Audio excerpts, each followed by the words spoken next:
Emergency workers sa Dagupan City Hall papalitan na. Posibilidad ng pagkakaroon ng dengue storm sa bansa maaaring maiwasan ayon sa DOH. At Dingdong Dantes dinumog sa shooting sa Capitol Grounds para sa kanyang bagong teleserye.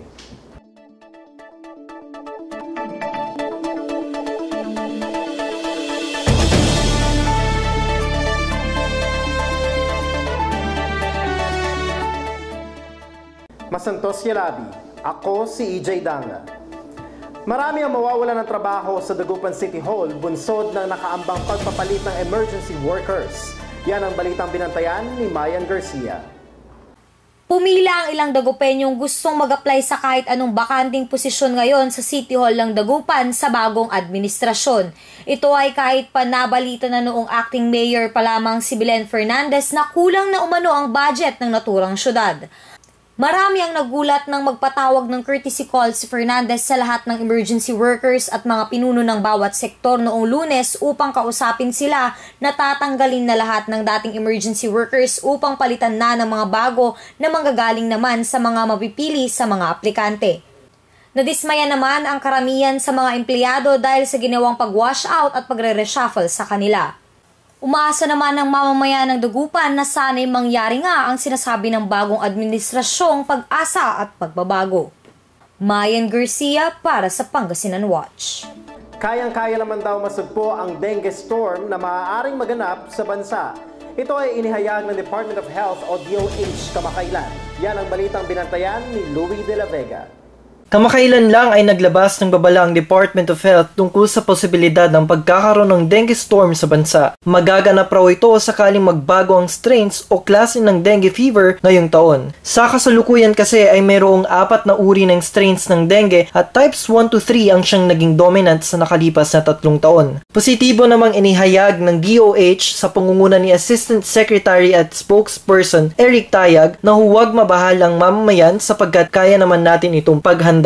Sa pagpasok ng bagyo, aasahan ang pagsulpot ng iba't ibang sakit. Ayon sa iprinesentang datos ng pangasiwaan, umabot na sa 38,000 kaso ng dengue ang naitala sa bansa. Mahigit sa 50% naman ang naitalang pagbaba ng kaso ng dengue sa Pangasinan. Mas alam na raw kasi ng mga residente ang tamang paraan para makaiwas sa sakit. Naniniwala kami na mas maagap na po ang publiko ngayon sa pagbabantay po nila when it comes to control ng dengue.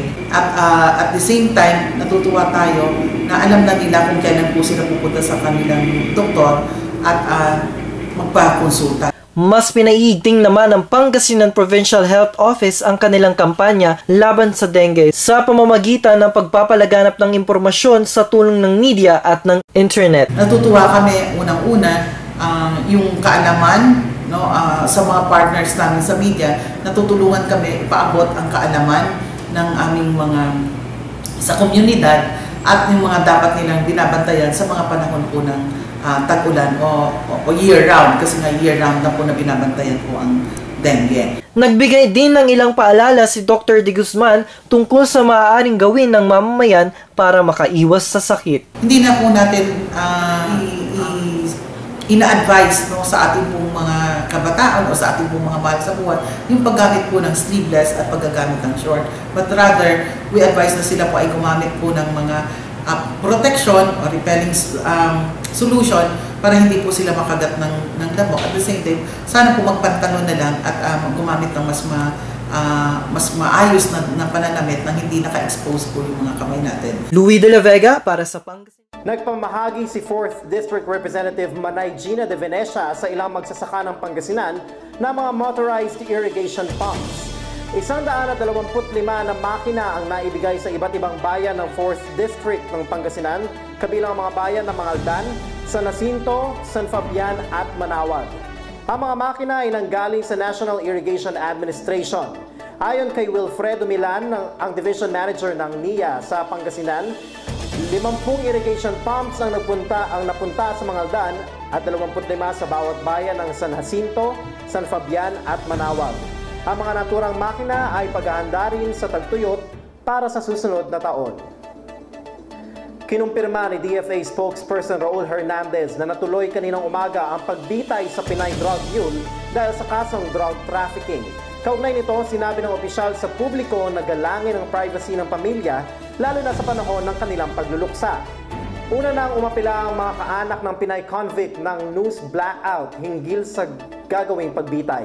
Ipinaabot ng palasyo ang condolences nito at sinabi rin na dapat umanong magsilbi na itong malaking leksyon para sa lahat. Samantala, inaayos na ang pag-uwi ng bangkay ng Pinay sa bansa. Wala pa sa isip ni Kalasyaw Mayor Mark Roy Macanlalay sa ngayon ang pag-aasawa. Ito ang kanyang ibinahagi sa news team sa isang panayan. Sabi ko nga, ang pagsisilbi ay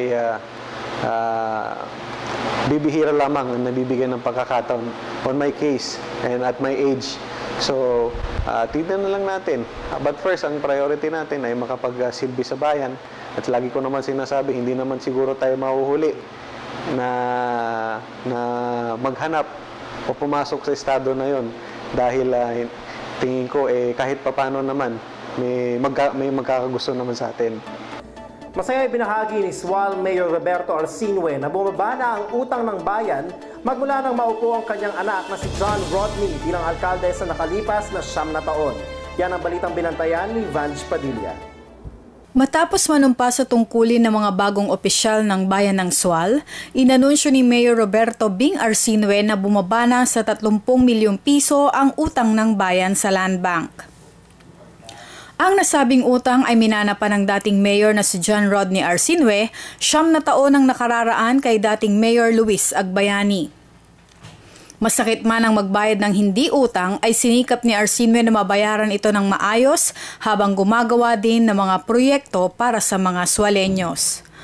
Ang mga farm-to-market roads ng SWAL, ang sports complex, pamilihang bayan, training center, barangay multipurpose complex at munisipyo ay naayos sa kanyang liderato. Isa sa mga proyektong nasimulan din sa SWAL ay ang SWAL International Seaport na ayon sa alkalde ay maaari nang gamitin at maaari nang mag-import ng mga produkto tulad ng luxury cars.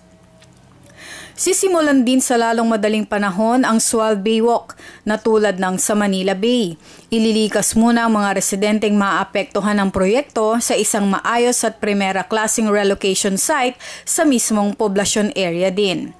Pinaplano din ng munisipyo na magtayo ng SWAL Museum upang ipakita sa mga bisita at madla ang mayamang kultura at yaman ng bayan ng SWAL.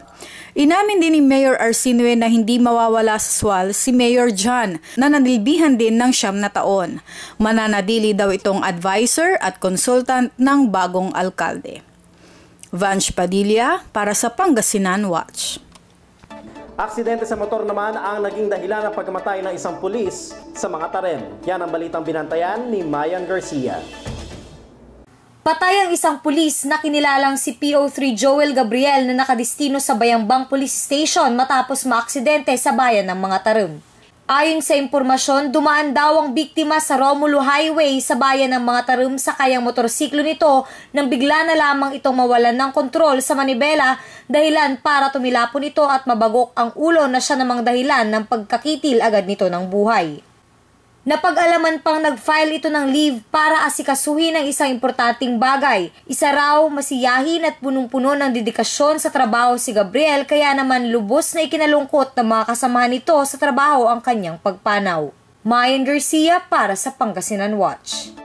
Gumagawa ngayon ng ingay ang Cloud9 Surf ng Siargao na kinikilala ring the surfing capital of the Philippines nang tanghaling ika-9 sa listahan ng CNN's World's 50 Best Surf Spots. Ang CNN ay isang prestiyosong news channel sa Amerika at pangunahing pinagkukunan ng impormasyong lokal at internasyonal.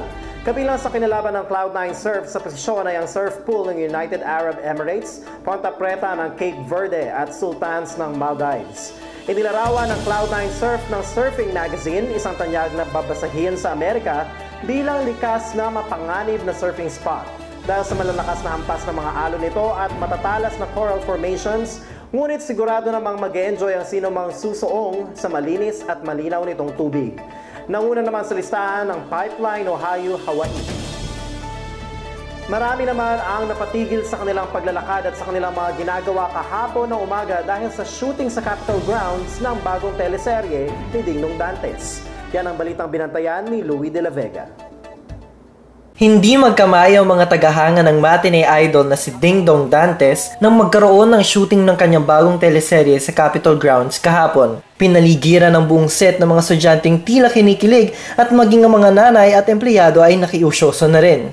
Genesis, isang sci-fi drama primetime teleserye ng GMA, ang bagong pagbibidahan ng aktor at katambal nito ang kanyang personal choice of leading lady na si Rian Ramos. Ibang-iba naman sa mga dating ginampanang roles ni Dingdong ang karakter niya rito dahil sa postura at itsura nito. Matatandang nag-post ang aktor sa kanyang Twitter account ang kanyang bagong look para sa teleseryeng ito, mahabang buhok at puno ng balbas. Samantala, tatalakayin sa naturang serye sa direksyon ng dalawang batikang direktor na sina Binibining Joyce Bernal at Mark Reyes ang tungkol sa modern day apocalypse o paggunaw ng mundo. Tungkol ito sa end of the world. Bale, si Dingdong is presidential security. Kailangan niya merong 13 people na kailangan ising para sila sa mga chosen na pupunta at maililigtas pag nag-end yung world. Si Binibining Joyce Bernal na tubong Pangasinan ay kilala sa kapuso shows na I Heart You Pare, Stairway to Heaven, Jezebel at Marimar kung saan sumikat si Marian Rivera. Kilala naman si Reyes sa kapuso shows na Teen Gen, Parowa, Ang Kwento ni Mariposa, Encantadia at TGIS. Hinikayat naman ng direktor na pakaabangan ng bago at kakaibang programang hatid ng GMA. Taga Pangasinan, Kumon, bantayan niyo yung teleserye na GMA Genesis, starring Dingdong Dantes, Lorna Tolentino, Jackie Lu Blanco, Rian Ramos, at madami pa ang mga susunod na mga artista. Kanyan, Nulabi, abangan nyo kami magkumon. Narinig nyo mo, so Pride na Pangasinan, ay Kapitolyo tayo sa directed by taga San Carlos, Pangasinan, Joyce Bernal. Louie de la Vega para sa Pangasinan. At yan ang mga balitang nakalap sa aming patuloy na pagbabantay. Mga balitang hatid sa ngalan ng tapat na serbisyo at sa kaalaman ng karamihan. Mabilis, totoo at mapagkakatiwalaang impormasyon. Ako si EJ Dangla at ito ang Pangasinan Watch, ang mata ng publiko sa probinsya.